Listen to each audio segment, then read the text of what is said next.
వాక్యంలో దేవుని దాసుడు దైవజనుడు సుందర్ సింగ్ గారు ఒక మాట అనేవారు. ఏమనేవారంటే, ఆయన మన వాళ్ళు పెళ్ళికని వెళ్ళి చావు పాటలు పాడతారు, లేకపోతే చావుకని వెళ్ళి పెండ్లి పాటలు పాడతారు అనేవాడు ఆయన. ఎందుకు చెప్తున్నాను అనంటే, కాన్స్టాంటిన్ అనే రాజున్నాడు. యుద్ధానికి వెళ్ళటానికి ఏమవుతుంది అని అంటే ఆయనకు భయం వేస్తూ ఆయన ఏం చేశాడు అనంటే, వెళ్తూ ఓ సిలువు గుర్తు తీసుకొని వెళ్తే అఖండ విజయం ఆయన వరించింది. అఖండ విజయం వరించిన తర్వాత ఆయన ఏమనుకున్నాడు అనంటే, యాక్చువల్గా సిలువు గుర్తు అంటే పెద్ద విలువ లేని గుర్తు. ఇప్పుడు ఒక ఊరిని తీసుకెళ్తే ఎలాగా, రోమా సామ్రాజ్యానికి వ్యతిరేకంగా ఎవరు నిలబడితే వారిని హతమార్చడానికి, హీనాతిహీనంగా వారిని చంపి ప్రజలందరినీ భయభ్రాంతులు చేయటానికి ఒక ఘోరమైనటువంటి మరణం సిలువు గుర్తు అంటే, ఇష్టాన్ని కొట్టివేసుకోవడం బైబిల్ భాషలో. మరి అలాంటి గుర్తు తీసుకెళ్తే ఆయనకు విజయం వచ్చింది. ఇప్పుడు ఆయనకు బలం ఎక్కడి నుంచి వచ్చింది చెప్పండి? యేసుక్రీస్తు పునరుద్ధాన బలం. అయితే ఆయన ఏం చేశాడు అనంటే, యేసుక్రీస్తు పునరుద్ధాన బలం పొందినటువంటి ఆయన యేసు ప్రభు జన్మదినాన్ని జరుపుదామని నిర్ణయించుకున్నాడు. ఆయన జన్మదినం అని కూడా కాదు, ఆయనకు ఒక పండగ ఆచరించాలని నిర్ణయించుకొని తనకు తోచిన విధంగా తాను ప్రారంభించి ఉంటున్నాడు ఈ నెలలో. అదేమైపోయింది అని అంటే, రాను తలమానికమైపోయింది, ఎంతో ప్రాముఖ్యతను సంతరించుకుంది. మరి మొదట ఆ మాట ఎందుకు చెప్పాను అనంటే, ఆయన మరణ భూస్థాపన పునరుద్ధాన బలం పొందాడు. ఆయన విజయం సాధించాడు యుద్ధంలో. ఒకవేళ సిలువు గుర్తుని తీసుకొని వెళ్తే ఆయన మొదలుపెట్టినటువంటి పండుగ ఏంటి? జన్మదినము పండగ. అంటే సందర్భం ఒకటి, పండగ మరొకటి. ఇలాగున వస్తుంది అనంటే, కొన్ని సంగతులు ఆవిర్భావం ఏంటో మనుషులు మర్చిపోతూ వస్తున్నారు. మరి లోకమైతే దీన్ని ఏ విధంగా గుర్తించవచ్చు. అయితే వాక్యానుసారంగా ఈ సమయాన్ని, సందర్భాన్ని మనం ఏ విధంగా గుర్తించాలి అనంటే, లూకాసు వార్త 2వ అధ్యాయము, లూకాసు వార్త దేవుని వాక్యంలోని లూకాసు వార్త 2వ అధ్యాయము 10వ వచనం. Luke's gospel chapter 2 verse 10. లూకాసు వార్త 2వ అధ్యాయము 10వ వచనం. అయితే ఆ దూత, భయపడకుడి, ఇదిగో ప్రజలందరికీ కలగబోవు మహా సంతోషకరమైన సువర్తమానం నీకు తెలియజేయుచున్నాను. లోకంలో ఎన్ని వార్తలున్నా ఏ వార్తకు కూడా ఇటువంటి ప్రాధాన్యత ఉండదు, ఇటువంటి పేరుండదు. ఏంటి ఆ పేరు? ప్రజలందరికీ సంతోషం కలిగించే వార్తగా ఏ వార్తకి పేరుండదు. మరి వార్తలు ఉంటాయి, ఎలాగుంటాయి? నిన్నటి దినం నేను ఒక స్కూల్కి వెళ్ళాను. కొంతమంది మాకు డబ్బులు వచ్చాయని సంతోషిస్తున్నారు, ఇంకొంతమంది మాకు డబ్బులు రాలేదు అని చెప్పేసి తిడుతూ వెళ్తున్నారు. వార్త ఒకటే, ఒకరికి అది ఏం చేసింది? సంతోషం ఇచ్చింది, మరొకరికి అది బాధ కలిగించింది. అలాగే ఏం జరుగుతూ వస్తుంది లోకంలో? ఏ గొప్ప సంగతి అయినా అందరినీ ఎవరు సంతోషపరచలేరు, అందరినీ ఎవరు ఏం చేయలేరు? సంతోషపరచలేరు. మనమైనా కూడా కుటుంబంలో చూడండి, పిల్లల విషయంలో చూడండి, బాధ్యతల విషయంలో చూడండి, we cannot completely satisfy entire people. ప్రజలందరినీ మనం ఎప్పుడు కానీ సంతోషపరచలేము, అందరికీ ఉపయుక్తమైనది చెయ్యలేము, మన బలహీనత అటువంటిది. అయితే క్రీస్తు జన్మం ఏదైతే ఉందో ఆ జన్మం ఏం చేసింది? ప్రజలందరినీ సంతోషపరిచింది.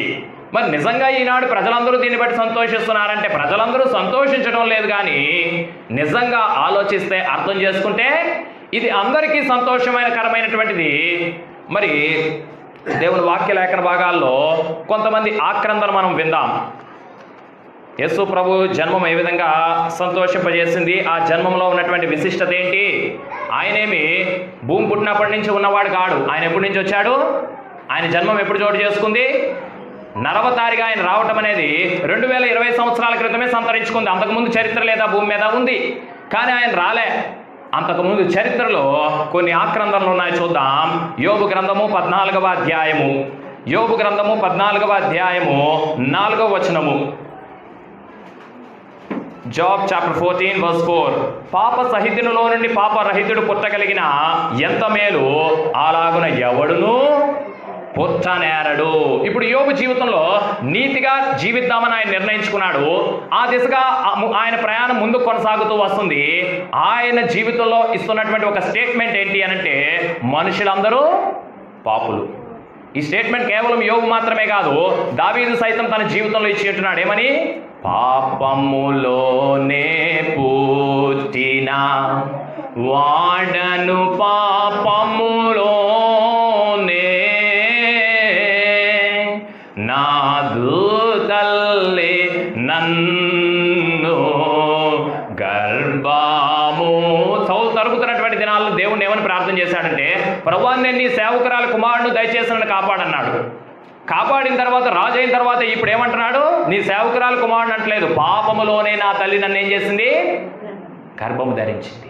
ఇప్పుడు యోబు యొక్క ఆక్రందన ఏంటి అనంటే, సహితులో నుండి పాపరహితుడు పుట్టగలిగిన ఎంత మేలు.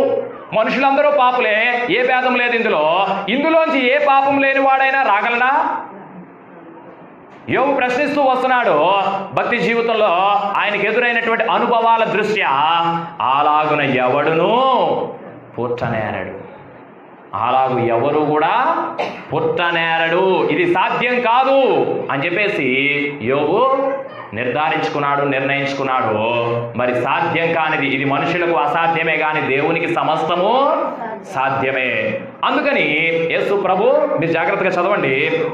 ఇంకా విచిత్రకరమైన సంగతి ఏంటంటే, యోబు గ్రంథం 14వ అధ్యాయంలో మొదటి వచనం చూడండి. స్త్రీ కనిన నరుడు, ఆయన ఏమన్నాడు? స్త్రీ కనిన నరుడు. మరి ఇదే స్త్రీకి ఆది కాండంలో మనం చూస్తాం. ఇప్పుడు రెండవ సంగతి, ఆది కాండము 3వ అధ్యాయము 15వ వచనము. ఆది కాండము 3వ అధ్యాయం 15వ వచనం. జెనసిస్ 3:15. మరియు నీకును స్త్రీకిని నీ సంతానమునకును ఆమె సంతానమునకును వైరము కలగజేసేదను, అది నిన్ను తల మీద కొట్టును, నీవు దాన్ని మడి మీద కొట్టుదు అని చెప్పెను. సాధారణంగా అందరూ ఏమనుకుంటారంటే, యేసు ప్రభు జన్మించక పూర్వమే 700 ఏండ్ల క్రితము, లేకపోతే సుమారు 760 అంటారు, 700 ఏండ్ల క్రితము యెషయా ప్రవక్త ఏమన్నాడు?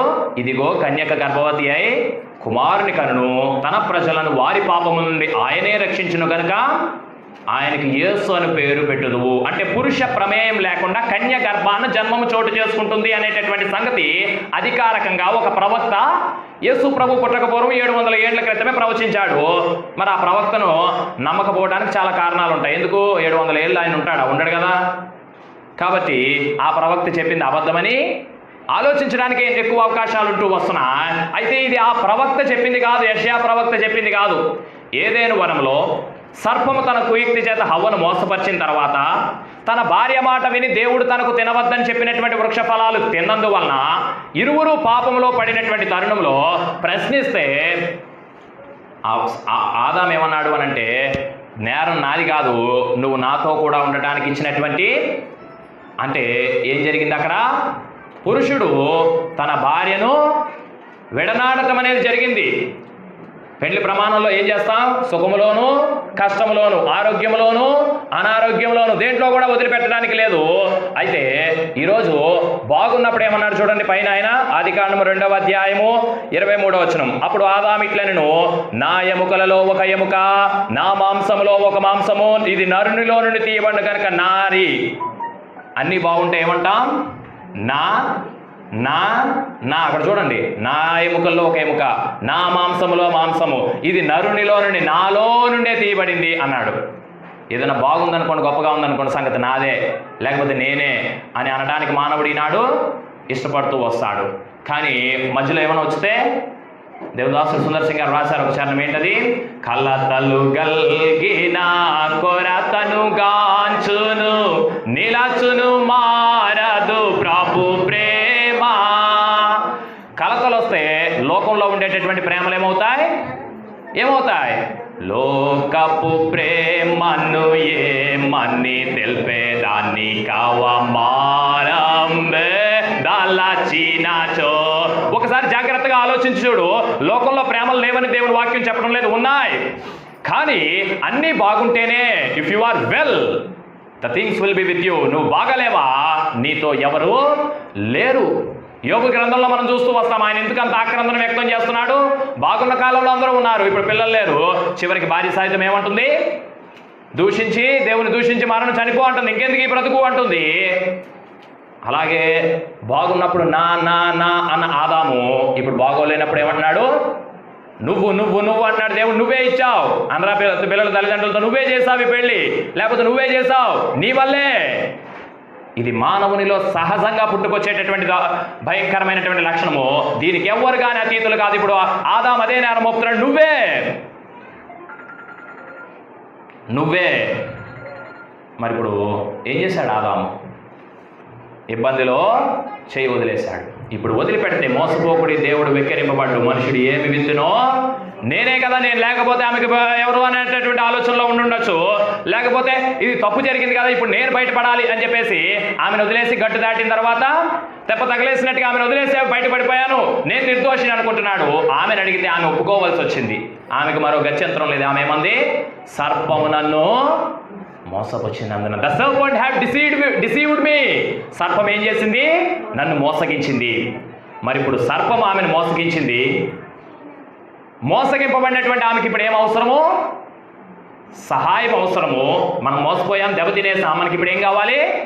మోసపోతి నిన్ను దృష్టితో లాగితి దాసుడ నిన్ను చూడనిమ్మో. నేను మోసపోయా, ఆమె ఒప్పుకుంటుంది. అలాగే అపోస్తులైనటువంటి పౌలు కొత్త నిబంధనలో సైతం పునరుద్ఘాటిస్తూ ఆయన ఏమన్నాడంటే, సర్పము తన కుయుక్తి చేత హవ్వను మోసపరిచినట్టు. అలాగున మోసగింపబడినటువంటి ఆమె she have admitted the truth that she was being deceived by the serpent. తాను మోసగింపబడ్డాను. ఈనాడు చాలాసార్లు మనం మోసగింపబడతాం, ఇష్టం ఉండదు.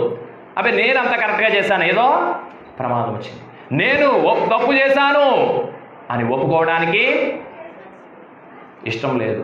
అలాగే ఆదాము అలాగే నెట్టేశాడు. ఈమె నెట్టడానికి అవకాశం లేదు. ఉంటే ఈమె కూడా నెట్టేద్దును, ఇంకొకరు ఎవరు లేరు కదా. ఆ సర్పం ఏం చేసింది? నన్ను మోసగించేసింది అంది. ఇప్పుడు దేవుడు ఇచ్చేటటువంటి గొప్ప వాగ్దానం ఏంటంటే, దేవుడు ఎప్పుడు కూడా బలవంతుల పక్షాన ఆయన ఉండడు, జ్ఞానుల పక్షంగా ఆయన ఉండడు, ఎన్నికైనటువంటి వారి పక్షంగా ఆయన ఉండడు. కారణం ఏంటి? వారు ఎంతసేపు మేము తప్పు చేయలేదు అని అనడానికే ప్రయత్నిస్తారు. నిర్దోషులమని బలగుద్దడానికే ప్రయత్నిస్తారు. అలాగున ఆదాము ఇప్పుడు బలవంతుడై తన భార్య కంటే బలవంతుడై ఏం చేసేసాడా? బాల్ ఆమె కోర్టులోకి నెట్టేసి ఈయన తప్పుకున్నాడు. ఇప్పుడు ప్రభువైన యేసుక్రీస్తు వాగ్దానం ఇస్తూ వస్తున్నాడు. దేవాది దేవుడు. ఏం వాగ్దానం అది? 15వ వచనం, మరియు నీకును స్త్రీకిని. Now the fight or the conflict is not between the man and the serpent. నా భార్యను మోసగిస్తావా అని ఆదాము సర్పాన్ని ఎదుర్కోవడం కాదు. ఎవరినైతే సర్పం మోసగించిందో, ఏ స్త్రీనైతే కుయుక్తి చేత పాకి పట్టిందో, ఇప్పుడు ఫైట్ ఎవరికి? నీకును స్త్రీకిని. ఈ ఫైట్లో పురుషుడు లేడు. జాగ్రత్తగా అర్థం చేసుకోవాలి మనము. There is no man in this fight. పురుషుడు ఈ పోట్లాట్లో లేడు. చాలా ఆటల్లో పురుషుడు ఉంటారు. దేవుడు అనుమతించలేదు పురుషుణ్ణి.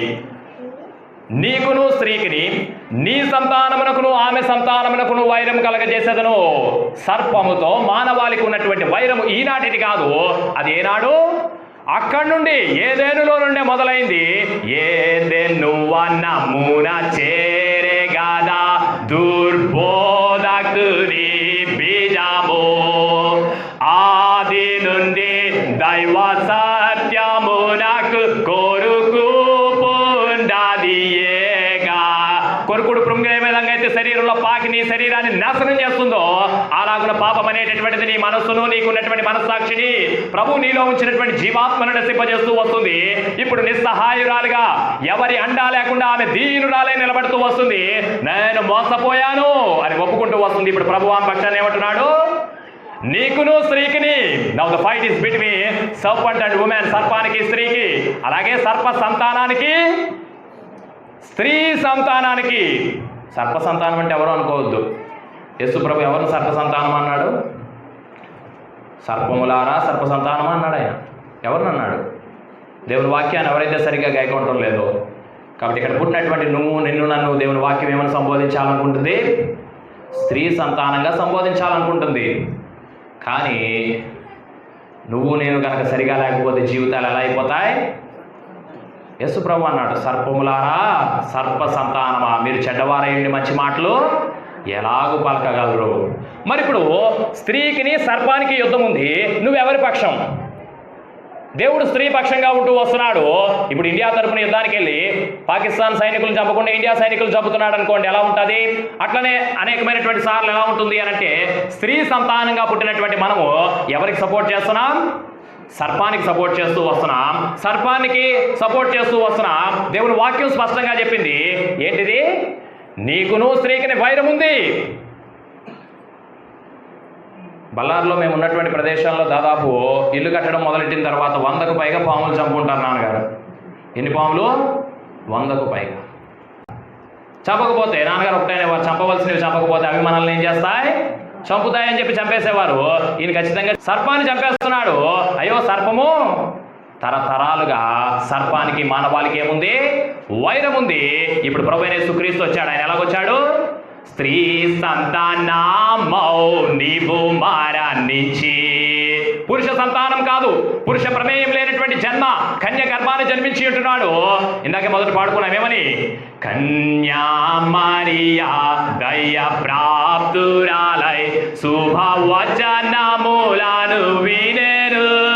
దేవుని దయ పొందినటువంటి ఆమె శుభవచనాలుంది. ఏనాడో ఏదేనులో ఆమె పూర్వీకురాలైనటువంటి హవ్వకు దేవుడు చెప్పాడు, అమ్మా నీకు నువ్వు సర్పానికి, నీ సంతానానికి ఆ సంతానం. అప్పుడప్పుడే రాలేదు, వెంటనే జరగలేదు ఆ వాగ్దానము. ఎప్పుడు నెరవేరింది? కాలము పరిపూర్ణమైనప్పుడు దేవుడు ఏం చేశాడు? సర్వోన్నతుని శక్తి కమ్ముకోనేను, పరిశుద్ధ శిశువును కానేను. దేవుని శక్తి ఆమె మీదకి వచ్చింది. ఆమె అడిగింది, గబ్రియేల్ అనే దేవదూతని నేను కన్యకును పురుషుని ఎరగని దాన్నే, ఇది నాకు ఎలాగో జరుగుతుంది అని చెప్పేసి. అయితే గబ్రియేల్ దేవదూత చెప్పింది ఏమని? సర్వోన్నతుని శక్తి నేను కమ్ముకుంటాది. పుట్టబో శిశువు ఎలాంటి వాడవుతాడు? పరిశుద్ధ శిశువు అవుతూ వస్తాడు. ఆ స్త్రీ సంతానం ఏం చేస్తుంది? చాలా స్పష్టంగా మనం చూస్తాం 15వ వచనము, నీకును స్త్రీకిని నీ సంతానమునకును ఆమె సంతానమునకును వైరము కలగజేస్తుడు, అది నిన్ను తల మీద కొట్టును, నీవు దాన్ని మడి మీద కొట్టుదు అని చెప్పాను. ఇప్పుడు రెండు ఉన్నాయి ఇక్కడ. సర్పము తల కొట్టేవాడిగా నువ్వు ఉన్నావా? సర్పం చేత కరిపించుకొని రెండు ఉన్నాయి అవకాశాలు స్త్రీ సంతానానికి. ప్రభువైన యేసుక్రీస్తు అయితే తల మీద కొట్టాడు. ఆయన సహపరివారం అయితే మనం కూడా ఏం చేస్తాం? దాన్ని తల చేతగా దొరుకుతాం. లేకపోతే ఏం చేస్తాం? దానికి మొక్కుతామో లేకపోతే ఏం చేస్తామో దాని చేత కనిపించుకొని చనిపోతాం. ఈ రెండు అవకాశాలు మానవుని ముందే ఉన్నాయి. నువ్వు సర్ప సంతానంగా ఉంటే పాము పిల్లలు తినేస్తుంది తెలుసా? చనిపోతాం ఆత్మీయంగా. అదే స్త్రీ సంతానంగా దేవుని కృపకు నేను పాపిని, లేకపోతే నేను మోసపోయాను, నేను కరెక్ట్ కాదు అని ఆహ్వ ఒప్పుకున్నట్టుగా ఒప్పుకుంటే ప్రభు తన వాగ్దానం ఇచ్చి నిన్ను ధైర్యపరుస్తున్నాడు, బలపరుస్తున్నాడు. అదే మనం ఇక్కడ చూస్తున్నాం స్పష్టంగా. ఏంటది? అది నిన్ను తల మీద అది నిన్ను మడి మీద కలుస్తాడు. నువ్వేం చేస్తావు? దాని తల మీద కొడతావు. అలాగ సర్పము తల చితక దొరికినవాడు మన ప్రభువైన యేసుక్రీస్తు. మొదటిగా యోబు అంటున్నాడు, పాప సహితులలో నుండి పాపరహితుడు పుట్టగలిగిన ఎంత మేలు. వచ్చాడు ప్రభువైన యేసుక్రీస్తు. అలాగే సర్పము తల చితక దొరకడానికి స్త్రీ సంతానంగా వచ్చాడు. తర్వాత మనం చూస్తాం ఆదికాండము 4వ అధ్యాయము 13వ వచనం. వచ్చి ఏం చేశాడు ఆయన? అందుకు కయీను, నా దోష శిక్ష నేను భరించలేనంత గొప్పది. ఈరోజు మానవునికి యేసు ప్రభు ఎందుకు అవసరము? యేసు ప్రభుతో నీకు అవసరం ఏంటి? అవసరం లేకపోతే మనం దాని వైపు చూడం కదా. అయితే కయీను చెప్తూ వస్తున్నాడు, మన పూర్వీకుడు ఏమంటున్నాడు అనంటే, నా దోష శిక్ష ఎట్లాంటిది? భరించలేనంత గొప్ప దయ్యున్న పాప శిక్షకు. భరించలేనంత గొప్ప శిక్ష మనది. ఒకవేళ నేను చేసినటువంటి తప్పులకు నేను శిక్ష పొందాలి అంటే అది నా వల్ల కాదు. ఒకవేళ మీరు చేసిన తప్పులకు మీరు శిక్ష పొందాలంటే అది మీ వల్ల కాదు, మరి ఎవరి వల్ల కూడా కాదు. కాబట్టి ఏం జరిగింది? ఇక్కడ కయ్యనటువంటి ఆక్రందన వెలుగుచ్చాడు. అయితే కయ్యను ఆక్రందానికి ప్రత్యుత్తరంగా మనం చూస్తాం యెషయా గ్రంథము 53వ అధ్యాయము. యెషయా గ్రంథము 53వ అధ్యాయము. యెషయా గ్రంథము 53వ అధ్యాయము 4వ వచనం. నిశ్చయముగా అతడు మన రోగములను భరించెను, నిశ్చయం మన వ్యసనములను సహించెను. తర్వాత మనం చూస్తాం 6వ వచనం ఆఖరి భాగం. యెహోవా మన అందరి దోషమును అతని మీద చేసిన వాళ్ళం మనము. ఇప్పుడు క్రీస్తు జన్మం ఆయన ఎందుకు వచ్చాడు అనంటే, నువ్వు నేను భరించలేనంత గొప్పదైన పాప శిక్షకు పరిహారం కలగజేయటానికి ఆయన వచ్చి ఉంటున్నాడు. యోబు ఆక్రందన దేవుడు విన్నాడు. ఏదైనా వనంలో స్త్రీ ఆక్రందన దేవుడు విన్నాడు. చివరికి కయ్యను మీద ఏముంది చెప్పండి? కయ్యను ఏం చేశాడు? కయ్యను మీద నేరం మోపుతున్న వాళ్ళు ఎవరైనా ఉన్నారా? మీరు జాగ్రత్తగా గమనించాలి. తాము తప్పు చేసినప్పుడు ఆదాము హవ్వలు దేవుడు అడిగితే they are in a position to speak, మాట్లాడేటటువంటి పరిస్థితిలో ఆదాము హవ్వలు ఉన్నారు. వాళ్ళు తప్పు చేసినప్పుడు వాళ్ళ కుమారుడు తప్పు చేశాడు. కయ్యను ఒక కొడుకు ఇంకో కొడుకుని చంపేశాడు. మీరు జాగ్రత్తగా గమనిస్తే 4వ అధ్యాయంలో there is no accusation from man. మనుషులు ఎవరు ఆరోపించట్లే. నేరం చేయలేదా? కయ్యను చేశాడు. ఇంతకుముందు అదే నేరం చేసిన హవ్వ మీద ఆదాం వేలెత్తి చూపించేశాడు కదా. ఏమని? ఈమె ఈ పని చేసిందని. ఇప్పుడు కూడా చూపించవచ్చు కదా. నా పెద్ద కొడుకే చంపేశాడు ప్రభువా అంటున్నాడా? అంటంలే. కారణం ఏంటి? మోసపోకుడి దేవుడు వెక్కిరింపబడ్డు. మనుషుడు ఏమి విత్తునో ఆ పంటనే కోయును. ఆ రోజు నీకు ఏం లేదు? జాలి లేదు, ప్రేమ లేదు. ఈరోజు నువ్వు కన్న కుమారుడు తప్పు చేస్తే నువ్వు మౌనం వహిస్తూ వస్తున్నావు. ఆ రోజు కూడా తప్పు ఒప్పుకుంటే బాగుండేది కదా. ఏదైనా నుండి ఆదాము హవ్వలు బయటికి పంపివేయబడడానికి గల కారణము తప్పు చేసినందువల్ల మాత్రమే కాదు. తప్పు చేసినందువల్ల మాత్రమే అయితే ఈనాడు నువ్వు నేను కూడా దేవుని సన్నిధిలో ఎవరు మిగలం. అయితే కారణం ఏంటి?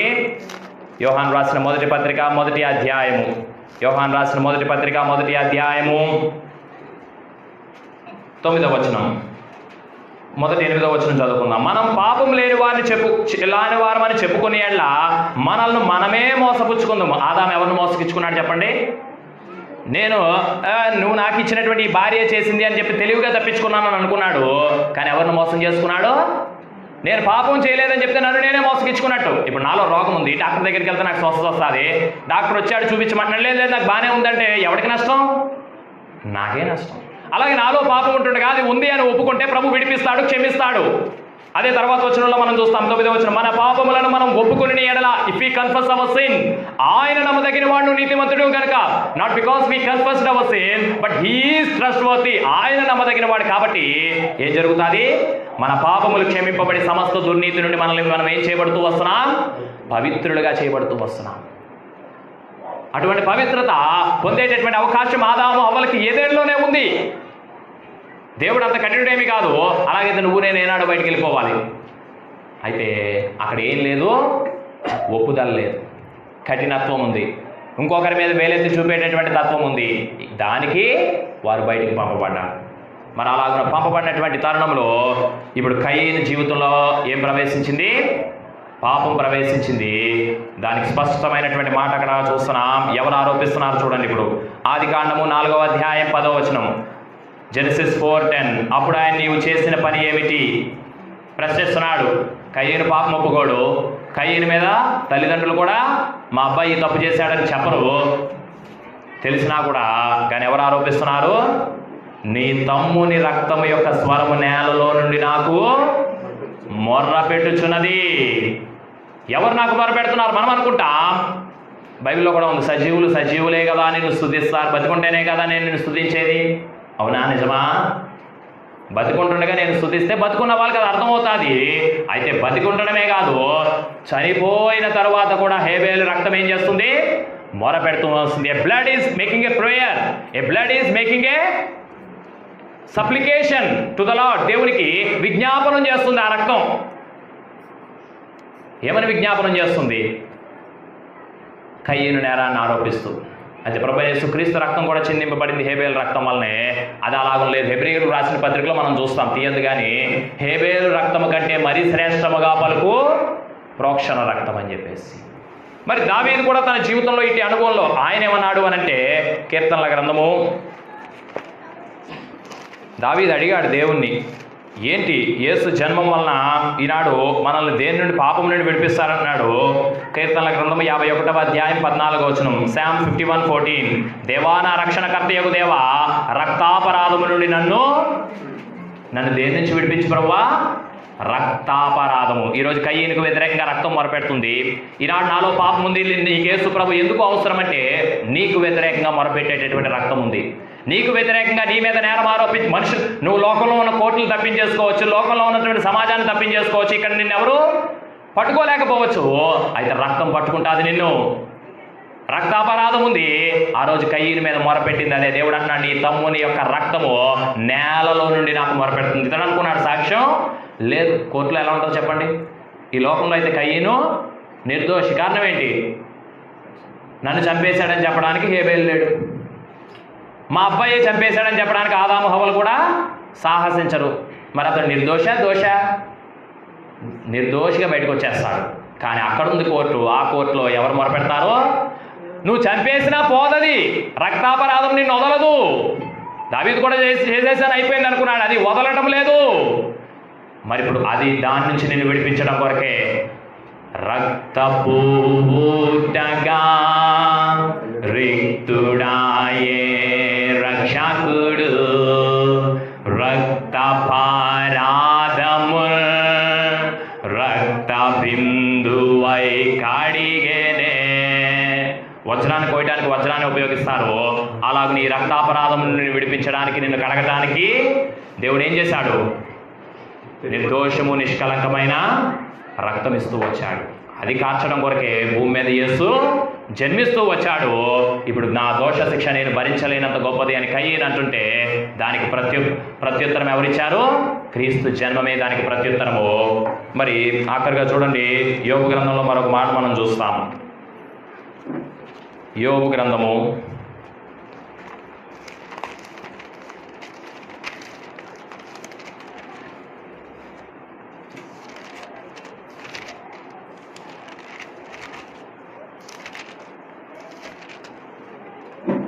31వ అధ్యాయం. యోబు గ్రంథం 31వ అధ్యాయము 35వ వచనం. నా మనవి వినుటకై నాకొకడు ఉండవలనని నేనెంతో. ఇప్పుడు యోగుకి ఎవరు కావాలంట? తన మనవి లేకపోతే తన ప్రార్థన లేకపోతే తన విజ్ఞాపన వినటానికి ఒకరు కావాలి. ఇది యోబు యొక్క ఆక్రందన. మొదటి ఆక్రందన ఏంటి మనం చూస్తూ వచ్చాం. సహితునిలో నుండి పాపరహితుడు పుట్టాడు ఆయన. పుట్టిన తర్వాత ఏం చేశాడు? స్త్రీ సంతానంగా ఏదైనా వనంలో స్త్రీకి ఇచ్చినటువంటి వాగ్దానాన్ని దేవుడు నెరవేర్చి సర్పం యొక్క తల చితక ద్రొక్కాడు. ద్రొక్కి నీకు నాకేమిచ్చాడు? కయ్యని చెప్పాడు కదా, నా దోష శిక్ష నేను భరించలేనంత గొప్పదని. నీ పాపాలు కడిగాడు నువ్వు ఒప్పుకుంటే. ఒప్పుకోకపోతే లేదు. ఇప్పుడు మరలా అందరితో అయిపోయిందా అంటే అయిపోయిందా? అయిపోతే భూమి మీద ఇంకెందుకు ప్రార్థన చేస్తాం? ఇంకా చాలా అక్కర్లు ఉంటాయి, చాలా అవసరతలు ఉంటాయి, చాలా ఎన్నో ఎదుర్కోవాల్సినటువంటి సందర్భాలు చాలా ఉంటాయి. మరి అన్ని సందర్భాల్లో మనం ఏ విధంగా ఉండాలి? ఈ జీవిత యాత్రలో ఏమి సంభవించినా, ఈ జీవిత యాత్రలో ఏమి సంభవించినా మహిమానికే ఓ ప్రభు, ఇది ఏనా దినారాధన. ఏ పరిస్థితిలోనైనా నువ్వు ప్రభును స్తుతించేవాడిగా మహింపరిచేవాడిగా ఉండాలి. ఏ పరిస్థితికైనా నువ్వు తట్టుకునేవాడిగా ఉండాలి. దేవుని వాక్యం ఏమి నీ మీదకి ఏమీ రాదు, లేకపోతే నువ్వు నీ జీవితం చాలా సాఫీగా సరళంగా శ్రావ్యంగా వెళ్ళిపోతుందని చెప్పడం లేదు. భయంకరమైనటువంటి పరిస్థితులు వస్తాయి. జీవితాన్న వాళ్ళో తుఫానురేగా భయపడకూడాన్ని అభయమునిచ్చే. భయపడద్దని ఆయన ఏమిస్తున్నాడు? అభయమిస్తూ వస్తున్నాడు. మరి జీవిత నావలో ఏమొస్తుంది? తుఫానే వస్తుంది. మరి ఇటువంటి పరిస్థితుల్లో మనకు ఎవరు కావాలి? ఎవరు కావాలి? ధైర్యంగా చెప్పాలి కదా. ఏమని? భయము లేదుగా మనకు, భయము లేదుగా, దయగల మన దేవుడుండ, భయము లేదుగా మనకు, భయము లేదు. పాడటం సులువే.